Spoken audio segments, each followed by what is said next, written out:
좋습니다. 감사합니다. 하나님은 이스라엘 역사상 전무후무한 악인인 아합에게 엘리야 선지자를 통하여서 하나님의 말씀을 전하도록 하셨습니다. 3년 반 동안 이스라엘 땅에 비가 내리지 않았습니다. 왜 하나님이 이스라엘 땅에 비가 내리지 않는 이 가뭄의 재앙을 주셨다고 했습니까? 가뭄의 재앙을 주신 이유가 무엇이죠?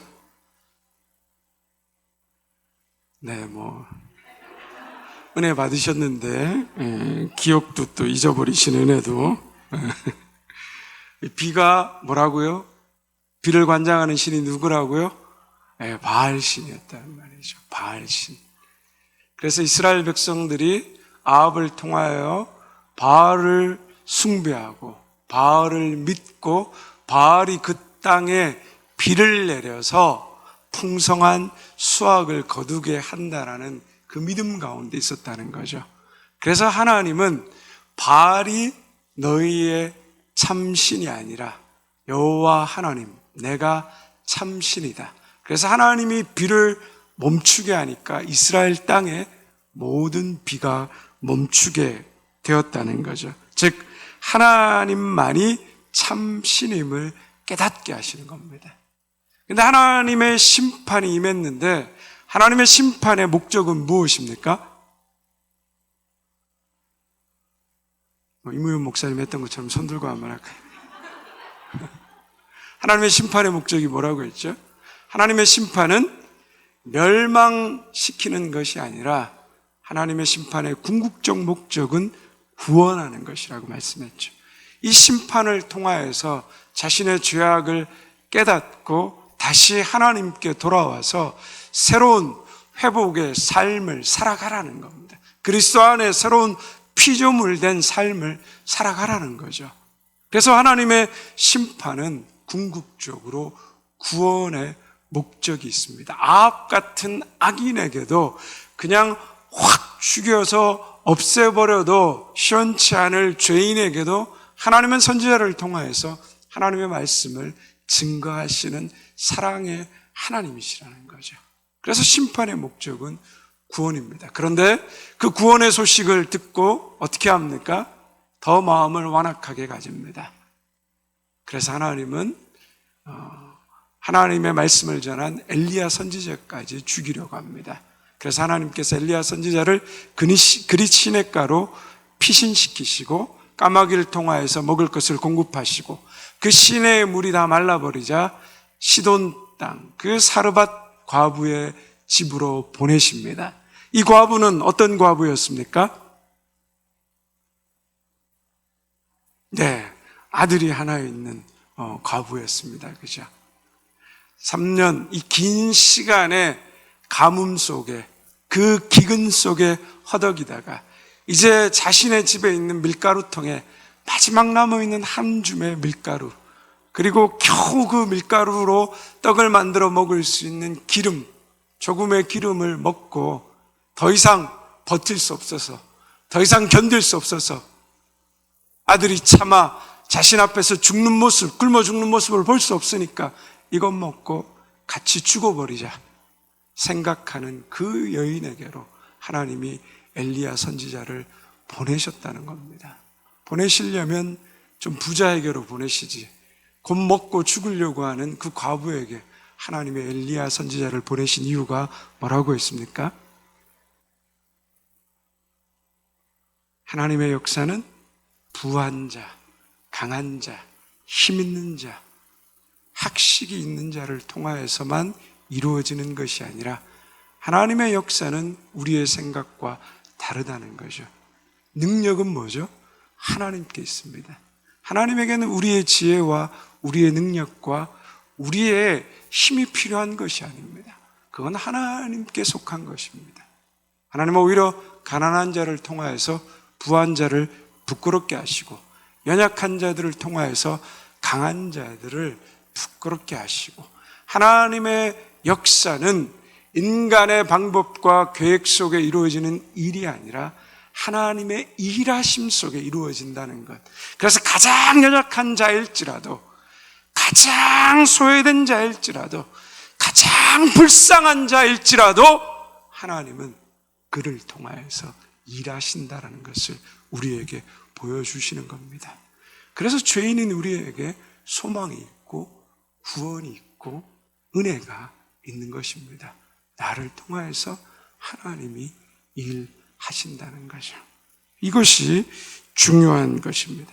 근데 엘리야가 그 여인에게 가서 이제 곧 먹고 아들과 그냥 죽어버리려고 그렇게 결심하고 있는 여인에게 가서 뭐라고 말합니까? 자신에게 물과 떡을 달라고 합니다.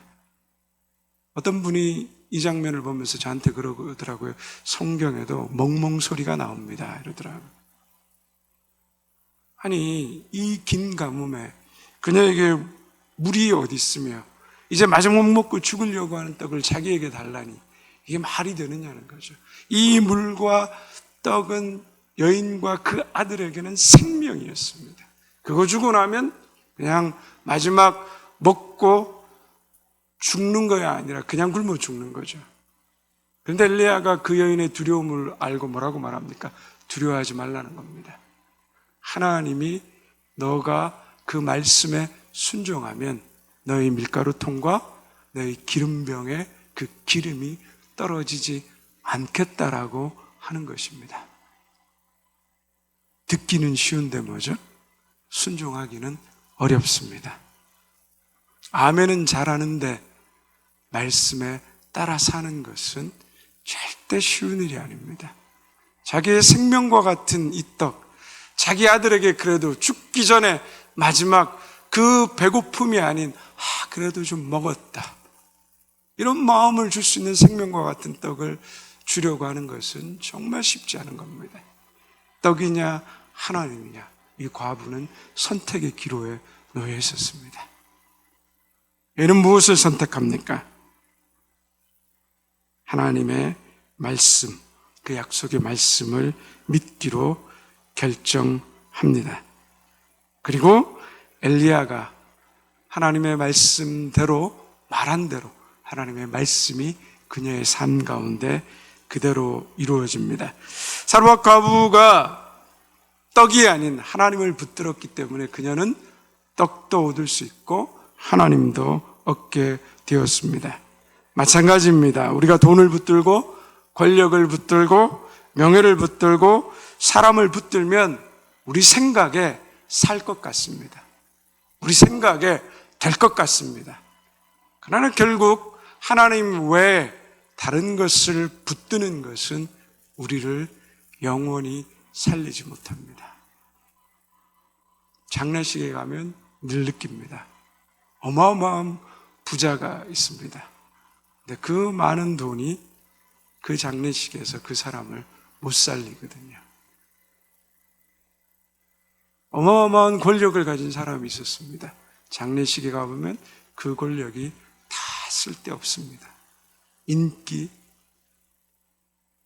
다 의미 없는 것입니다. 그 사람을 살릴 수 있는 것은, 그 사람을 영원한 하나님 나라로 이끌고 인도하는 것은 뭐죠? 하나님밖에 없습니다. 우리의 생명을 궁극적으로 책임져 주실 수 있는 분은 하나님밖에 없다라는 겁니다. 우리가 하나님을 붙들어야 되고, 하나님이 우리를 살리셔야 우리가 사는 것이고, 하나님이 우리를 높이셔야 우리가 높임 받는 것입니다. 하나님이 함께 하셔야 우리의 미래가 달라지는 것입니다. 사르밧 과부의 선택은 우리에게 그것을 깨닫게 해주는 것입니다.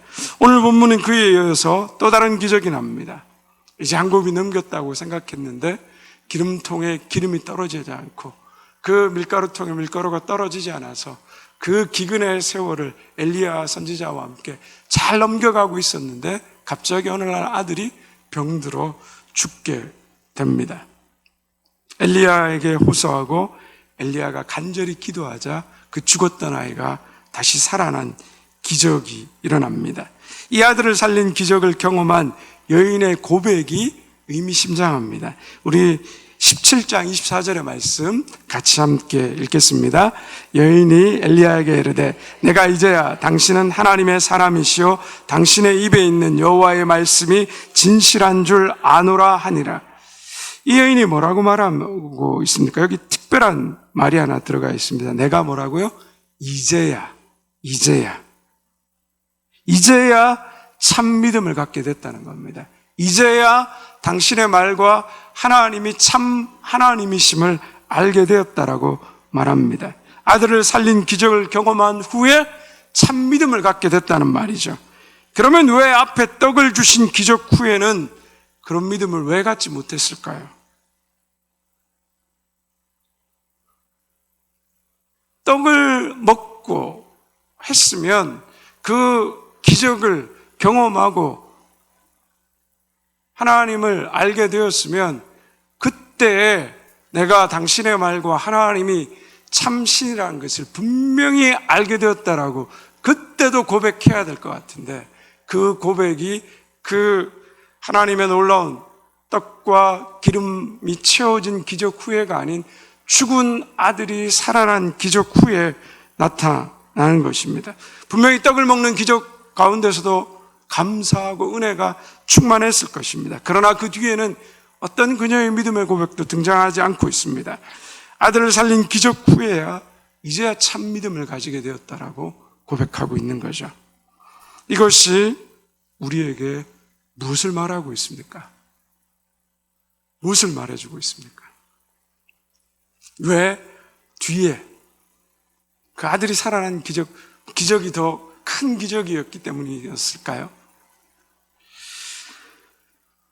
떡은 성도에게 참 믿음을 일으킬 수 없다라는 겁니다.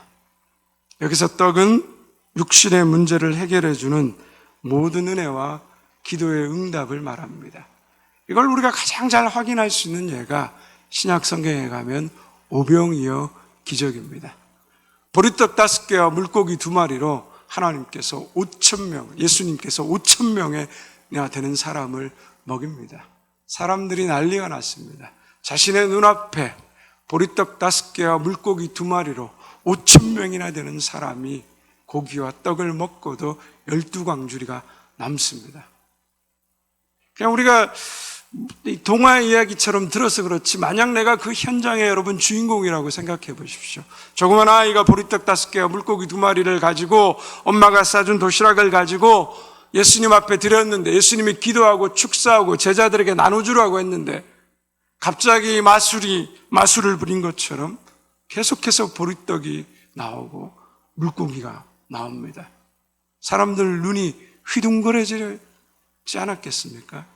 도대체 어떻게 이런 일이 일어나고, 그리고 그 수많은 사람들이 먹은 그 기적을 경험한 사람들 마음 가운데 엄청난 놀람이 있었을 것입니다. 그러면서 모세가 광야에서 만나를 이스라엘 백성들에게 먹이셨던 것처럼 바로 저 사람이 우리에게 오실 메시아, 사람들은 즉각적으로 그렇게 생각하게 된 겁니다. 그래서 요한복음에 보면 뭐라고 말하냐면 저 사람을 우리의 왕으로 세워야 되겠다. 예수님을 왕으로 세우기 위해서 사람들이 예수님을 쫓아다닙니다. 그들의 믿음은 그 어느 때보다 뜨거웠습니다. 간절했습니다. 기적을 경험한 그들의 눈은 뒤집어져 있었습니다. 우리도 아마 그렇지 않습니까? 어렸을 때, 또 과거에 부흥회를 경험하셨을 때, 제가 어렸을 때만 해도 그런 거 권사님들하고 집사님들, 장로님들 다 많으셨잖아요. 그때는 막 일주일씩 부흥회하고 아침, 점심, 저녁 부흥회하고, 저녁에 부흥회하면 강사 목사님이 기도 막 시켜놓고 제가 안수하러 간다고 그러고 머리 슉슉슉슉 전좌석을 돌아다니면서 막 안수하고, 아픈 사람 나오라 그래서 슉 밀어버리면 막 뒤로 막 넘어가기도 하고 그런 경험들 다 있잖아요. 그래서 막 거기에서 병이 나았다라고 간증하고 고백하고, 한 며칠 못 가더라고요. 이제 왜 그런지 모르겠는데 저도 그때 방언이 터지더라고요. 그냥 목사님이 쫙 지나가는데, 제가 중학교 2학년 때였는데 우리 이번에 아이들 참여한 것처럼 머리에 손을 얹고 딱 지나갔는데 제가 방언하려고 생각이나 했겠습니까? 근데 진짜 방언이 터지더라고요. 이게 하나님의 성령의 역사가 여기에 있었구나. 이번에 또 아이들도 이렇게 와서 기도할 때 보니까 우리 윤 목사님 말로는 전혀 기도하지 않는 아이인데 앞에 와서 무릎을 꿇고 두 손을 들고 기도하는 거 보고 감동받았다고, 놀랐다고. 하나님의 역사가 하여튼 그렇게 이루어지는데, 이 사람들이 5천 명이 되는 사람들이 먹는 걸 보고 눈이 뒤집어지고 뜨거워졌단 말이죠. 그런데 문제는 뭡니까? 얼마 안 되어서 예수님을 다 떠났다라고 성경이 기록합니다. 요한복음 6장 26절에서 27절 말씀 함께 같이 읽겠습니다. 예수께서 대답하여 이르시되 내가 진실로 진실로 너희에게 이르노니 너희가 나를 찾는 것은 표적을 본 까닭이 아니고 떡을 먹고 배부른 까닭이로다. 썩을 양식을 위하여 일하지 말고 영생하도록 있는 양식을 위하여 하라. 이 양식은 인자가 너희에게 주리니 인자는 아버지 하나님께서 인치신 자니라. 그리고 66절에 보면 그때부터 그의 제자 중에 많은 사람이 떠나가고 그와 함께 예수님과 함께 다니지 않았다라고 말하는 장면이 나옵니다. 사람들이 예수님을 왕으로 세우려고 했던 이유가 무엇입니까? 떡을 먹고 배불렀기 때문입니다. 내가 복받기 위해서 기도했는데 하나님이 응답하십니다. 남편이 승진하고 자녀가 좋은 대학에 좋은 직장에 취업하고 내가 손대는 일마다 잘 됩니다. 교회에 와서도 사람들의 칭찬을 받고 인정받습니다. 내 신앙의 삶 가운데 이야, 이것이 믿음이구나, 이것이 신앙이구나, 이것이 복이구나, 이렇게 생각합니다. 그런데 문제는 기도가 응답되고 바라는 것이 이루어지는 것이 믿음이고 신앙이라고 생각하는 사람은 자기가 바라던 것이 이루어지지 않으면 신앙이 급격히 무너져 버립니다. 신앙이 있었는지 없었는지조차 알지 못하게 되는 것입니다. 신앙인 줄 알았던 것이 내가 원하는 것이 이루어지지 않으면 모든 내 삶의 근본에 믿음이 무너지는 것을 보게 됩니다. 고난의 파도가 덮쳐와서 삶을 이리저리 핥히고 뒤흔들어 놓으면 예수님이고 뭐고 다 내팽개치고 바다를 건너갈 생각조차 하지 않는 것입니다. 우리의 믿음은 어떻습니까? 떡을 먹고 배부른 믿음입니까? 믿음은 우리에게 복만 있게 하는 것, 그것이 믿음입니까? 믿음이 증명되는 것은 지난 시간에도 말씀드렸지만 복을 받는 상황이 아닙니다. 다 복 받아 보십시오. 믿음 없는 사람이 어디 있겠습니까? 다 하나님을 찬양하고 다 나와서 좋아하지 않겠습니까? 근데 참 믿음의 증명은 뭐죠? 고난 가운데 드러나는 겁니다. 고난 속에서 내가 믿는 믿음의 참모습이 증명되는 겁니다. 더 이상 배부르지 않고 편안하지 않고 그리고 부유하지 않아도 고난의 바람이 불고 질병과 실패의 풍랑이 몰아쳐도 내가 여전히 하나님 안에서 발견될 수 있다면 그 상황 속에서도 나의 주, 나의 하나님이라고 내가 고백할 수 있다면 거기서 우리의 참 믿음의 시작이 출발되는 것입니다. 그러면 여러분, 참된 믿음을 일으키는 것이 무엇이냐는 거죠. 그것이 오늘 성경에 보니까 뭐죠? 죽음입니다. 죽음. 사르밧 과부는 떡이 떨어지는 것과 비교할 수 없는 절대적 죽음, 그 아들의 죽음에 직면합니다. 우리가 지난 월요일 장종택 목사님의 그 간증을 통하여서 들었던 것처럼 자녀의 죽음으로 말미암아 그녀가 완전하고 거룩하신 하나님 앞에 온전히 서게 되는 것입니다. 우리 18절 말씀 한번 같이 읽겠습니다. 여인이 엘리야에게 이르되 하나님의 사람이여 당신이 나와 너보러 무슨 상관이 있기로 내 죄를 생각나게 하고 또 내 아들을 죽게 하려고 내게 오셨나이까. 자, 그녀의 아들의 죽음 앞에서 그녀가 뭘 떠올린다고요? 자기의 죄를 떠올린다.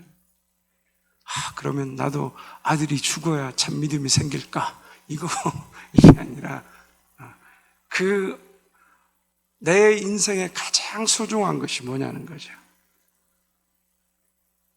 내 자녀의 목숨처럼 내가 하나님보다도 소중하게 여기는 것, 그것을 하나님이 거두어가십니다.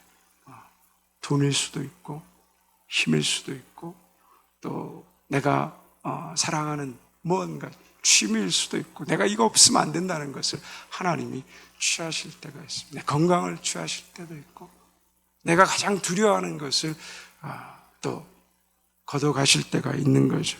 그러한 것이 없어졌을 때, 그러한 것이 내게 사라졌을 때, 거기서부터 하나님이 일하고 시작하신다는 거죠. 자기 죄를 떠올린다는 거죠. 극심한 고난 속에서 장동택 목사님이 자기가 하나님 앞에서 얼마나 죄인인가를 발견하게 된 것처럼, 이 여인이 그 아들의 죽음에서 자신의 실체를 보는 겁니다. 자신이 누구인가를 보게 된 것입니다. 그리고 완전히 절망하고 완전히 자신을 잃어버린 그 상황에서 자신의 한계에 직면해서 쓰러져 버립니다. 잘 믿고 잘 섬기고 있다고 생각했던 자신이 사실은 아무것도 아니라는 것을 발견하게 된다는 겁니다. 역시 죽을 죄인에 불과하다는 것을 깨닫게 됩니다. 우리 장 목사님이 말한 것처럼 그 죽음 앞에서, 극심한 고난 앞에서 자신이 누구인가가 들통나게 되더라는 거죠.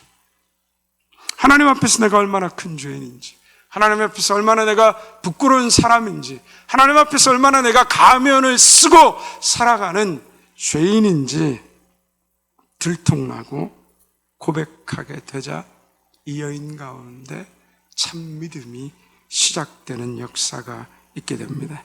우리가 참 믿음이라는 보배를 우리 안에 담으려면은 우리 안에 가득한 자신이 주인된 인생의 욕망과 자아가 먼저 죽어야 하는 것입니다. 그것이 영적 죽음이라는 겁니다.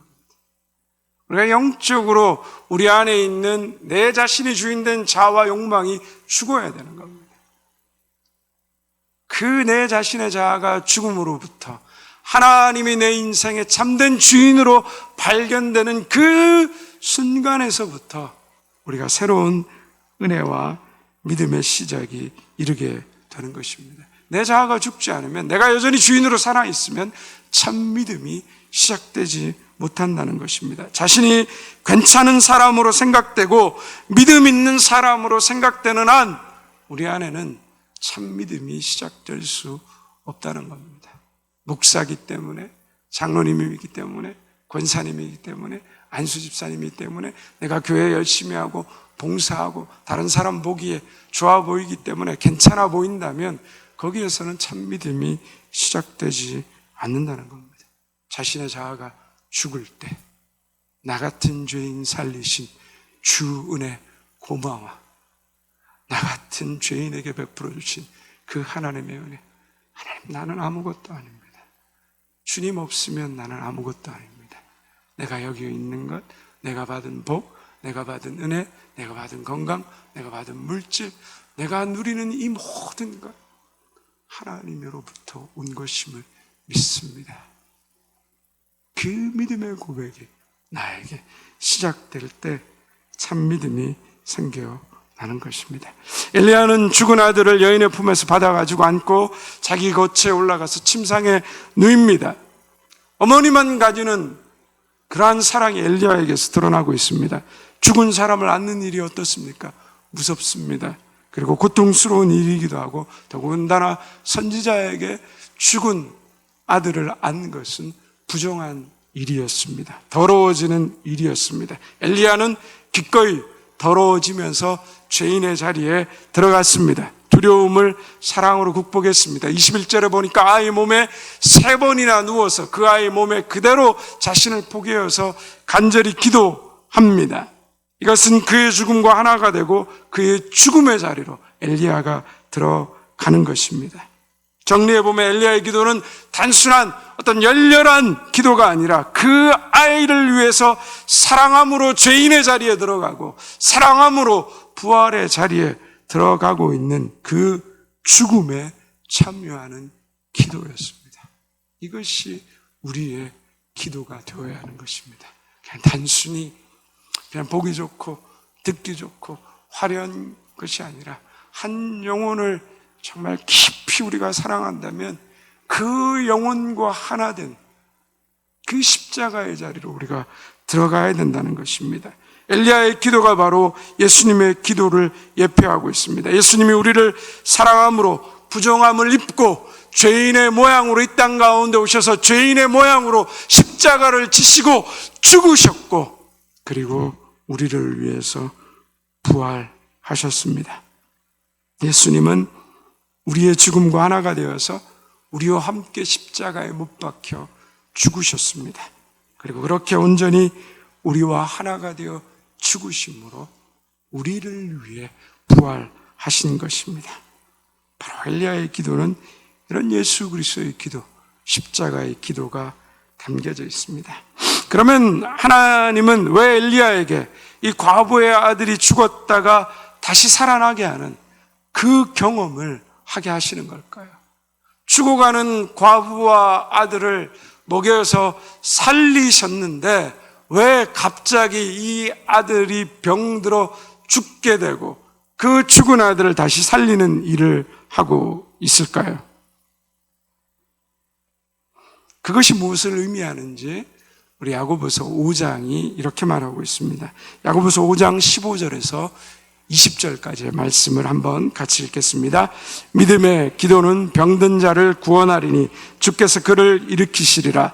혹시 죄를 범하였을지라도 사하심을 받으리라. 그러므로 너희 죄를 서로 고백하며 병이 낫기를 위하여 서로 기도하라. 의인의 간구는 역사하는 힘이 큼이니라. 엘리야는 우리와 성정이 같은 사람이로되 그가 비가 오지 않기를 간절히 기도한즉 3년 6개월 동안 땅에 비가 오지 아니하고 다시 기도하니 하늘이 비를 주고 땅이 열매를 맺었느니라. 내 형제들아 너희 중에 미혹되어 진리를 떠난 자를 누가 돌아서게 하면 너희가 알 것은 죄인을 미혹된 길에서 돌아서게 하는 자가 그의 영혼을 사망에서 구원할 것이며 허다한 죄를 덮을 것입니다. 자, 엘리야가 우리와 뭐가 같다고요? 성정이 같다고. 우리와 별반 다르지 않다는 거예요. 그렇죠. 능력은 하나님께 있는 것입니다. 엘리야도 우리와 똑같은 사람이라는 겁니다. 엘리야는 비가 오지 않기를 기도하면서 살았는데 다시 비가 오기를 기도하는 믿음을 가지는 시간이 필요했다는 겁니다. 가뭄은 곧 이스라엘이 중병에 걸려 죽는 시간이었습니다. 이렇게 우상숭배의 중병, 가뭄의 중병에 시달리던 이스라엘 백성들을 하나님께서 다시 살리신다는 그 믿음을 가지는 시간이었습니다. 그 믿음의 역사를 내가 이 우상숭배로 죽어가는 이 이스라엘 백성들을 다시 살리겠다는 그 하나님의 은혜와 능력을 하나님께서 사르밧 과부의 아들의 죽음을 통하여서 엘리야에게 그것을 경험하게 하고 보게 하시고 깨닫게 하십니다. 다 죽어가는 백성, 다 가는 백성, 도저히 죽어서 다시 되살릴 수 없을 것 같은데 하나님이 다시 살리신다는 겁니다. 그게 하나님의 능력입니다. 죽은 아들을 살리시는 하나님을 경험하면서 죄로 죽은 이스라엘을 살리시는 그 하나님을 바라보게 하고 있는 것입니다. 기도하면 죄인을 미혹된 길에서 돌아서게 하는 자로 살 수 있게 됨을 알게 된 것입니다. 자신의 살아야 될 삶이 바로 죽은 자를 살리시는 그 하나님을 드러내면서 사는 삶이라는 것을 엘리야가 알게 된 것입니다. 이 엘리야의 기도가, 이 엘리야의 모습이 오늘 우리에게 어떤 교훈을 주고 있습니까? 죽은 우리 가정을 살리시는 하나님을 믿고 기도하도록 하시는 겁니다. 생명력을 잃은 부부 사이, 대화를 잃어버린 부모와 자녀 사이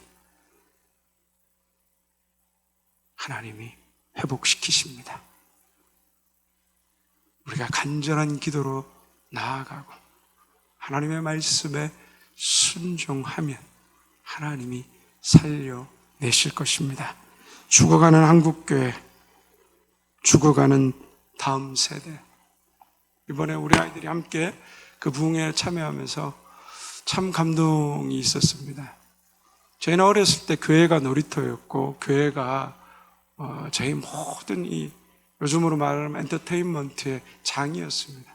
그래서 학교 끝나면 교회 오고 교회 뭐 가면 아이들이 있고 교회 가면 함께 라면 끓여 먹고 거기서 자고 또 문학의 밤 발표회 준비하고 교회가 우리의 신앙의 터전이었고 행복한 공간이었습니다. 지금은 아이들은 어떻습니까? 교회는 주일날 낮에 한 번 가는 곳입니다. 하나님을 경험하고 만날 장과 기회가 없습니다. 그러니 새벽에 왜 나와야 되는지 이해가 안 가고 그 밤에 왜 나와야 되는지 도저히 엄마 아빠 때문에 괴롭다라는 거예요. 저한테 문자가 왔어요. 목사님, 우리 애가 제가 그럼 우이모 목사님한테 부탁을 했거든요. 얘기 좀 해주시라고. 왜 나와요? 왜 새벽에 나와요? 은혜 받는지 모르겠다고. 미치겠다라는 거예요, 애가. 담임 목사님에게 답을 좀 달라고 이렇게 애가 지명해서 찍었답니다, 저한테. 여러분, 하나님을 경험할 수 있는 시간이 없는 세대예요. 경험과 공간이 없어요. 너무 부유하고 잘 사니까, 먹고 살만하니까. 왜 미국과 유럽의 교회가 무너졌겠습니까? 평안하면 무너집니다. 평안하면 죄의 자리에 들어갈 수밖에 없습니다. 그래서 평안이 어쩌면 은혜가 아닐 수도 있는 거예요. 평안이란 게 우리가 또 외적인 삶의 평안만을 얘기하는 게 아니죠. 그 아이를 오늘 살릴 수 있는 그 능력이 뭐죠? 이 말씀에서 발견되는 겁니다. 죽어가는 다음 세대. 여러분, 저출산에다가 교회학교 지금 소멸입니다. 소멸. 교회학교 교육을 포기하는 교회들이 기하급수적으로 코로나 이후에 늘어났습니다. 저희 교회도 30, 40명, 그 전에 많게는 뭐 100명까지 나왔다고 하는 우리 유아유치부가 지금 7명밖에 없습니다. 그럼 죽어갑니다. 유아유치부가 죽으면 올해 아동부 1학년 애들이 없습니다. 3년, 4년 지나면 중고등부 소멸됩니다. 청년부 소멸됩니다. 심각한 위기 가운데 우리가 지금 처해 있는 상황입니다. 살려내야 됩니다. 우리의 신앙이 전승되어야 됩니다. 제가 오늘 이 말씀을 보면서 하나님 앞에 간절한 기도가 나왔습니다. 하나님, 우리와 성정이 같은 엘리야도 하나님 앞에 구했을 때 하나님의 놀라운 기적과 능력을 행하셨습니다. 우리 죽어가는 가정, 부모, 자녀 살려주시고 또 죽어가는 우리 한국교회, 우리 다음 세대들 주님 살려주십시오. 우리에게 능력이 없습니다.